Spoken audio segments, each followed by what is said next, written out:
ጥቅምት 1 ቀን 1966 ዓ.ም ከዛሬ 52 ዓመት በፊት በክራር ሙዚቃን በመጫወት ከሚታወቁት ዜመኞች መካከል ግንባር ቀደም ተጠቃሹ ፋኖ ፋኖ በተባለውና በሌሎች ተወዳጅ ሙዚቃዎቹ የሚታወቀው ስመጥር ድምፃዊ ካሳ ተሰማ በተወለደ በ47 ዓመቱ ከዚህ ዓለም በሞት የተለየበት ዕለት ነበር። ብቻዬን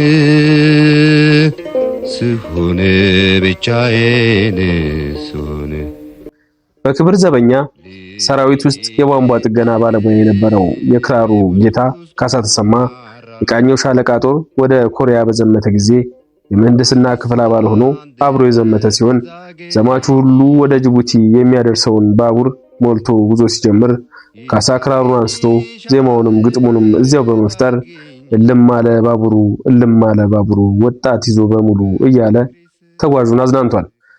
ልማሌ ባቡር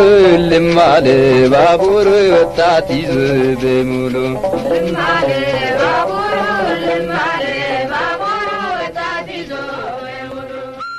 በሙዚቃው በኩል በኮሪያ ልሳነ ምድር ላሳየው ጀግንነት ቀዳማዊ ኃይለ ሥላሴ የብሔራዊ አገልግሎት የወርቅ ሜዳሊያ ተሸልሟል። ካሳ ከነበሩት አስገራሚ ባህሪዎች ውስጥ መድረክ ላይ ሙዚቃ ተጫውቶ ሲያበቃ የተጫወተበትን ክራር የመስበሩ ነገር ነበር። በዚህ ባህሪው የተነሳ ኢትዮጵያዊ ጂሚ ሄንድሪክስ የሚል ቅጽል አግኝቶ ነበር። ጂሚ ሄንድሪክስ ዕውቅ የሮክ ሙዚቃ ተጫዋች ሲሆን መድረክ ላይ ሙዚቃ ተጫውቶ ሲያበቃ የተጫወተበትን ጊታር በመስበር ይታወቃል። ድምፃዊ ካሳ በወፍራም ድምፁ ካንጎራጎራቸው ሙዚቃዎች መካከል ብርቱካኔ፣ እባክሽ ታረቂኝ፣ ሸግዬ የሚሉት ይጠቀሳሉ። ካሳ ተግባረ ትምህርት ቤት በመግባት የቧንቧና ኤሌክትሪክ ስራ ተምሮ በማጠናቀቅ በንጉሠ ነገሥቱ የክብር ዘበኛ ጦር የመሐንዲስ ክፍል በተማረበት ሙያ ይሰራ ነበር። የክራር አጨዋወትን የተማረው ከድምፃዊ ሜሪ አርምዴ ነው።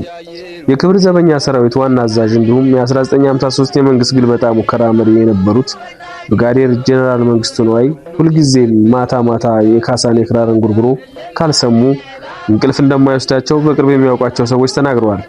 በባህሪው ደግና ሩሩ የነበረው ካሳ እጅግ በጣም የሚወዳቸው ወላጅ እናቱ ሲሞቱ በድንጋጤ ለአንድ ወር ያህል አማኑኤል ሆስፒታል ገብቶ ነበር። በአንድ ወቅት በተማረበት የቧንቧ ስራ በቤተ መንግስት ውስጥ ተቀጥሮ በመስራት ላይ ሳለ የእጅ ሰዓቱ ተሰበረ። ይህንን የተመለከቱት ልዑል አልጋ ወራሽ አስፋ ወሰን የራሳቸውን የእጅ ሰዓት አውልቀው ሰጥተውታል ይባላል።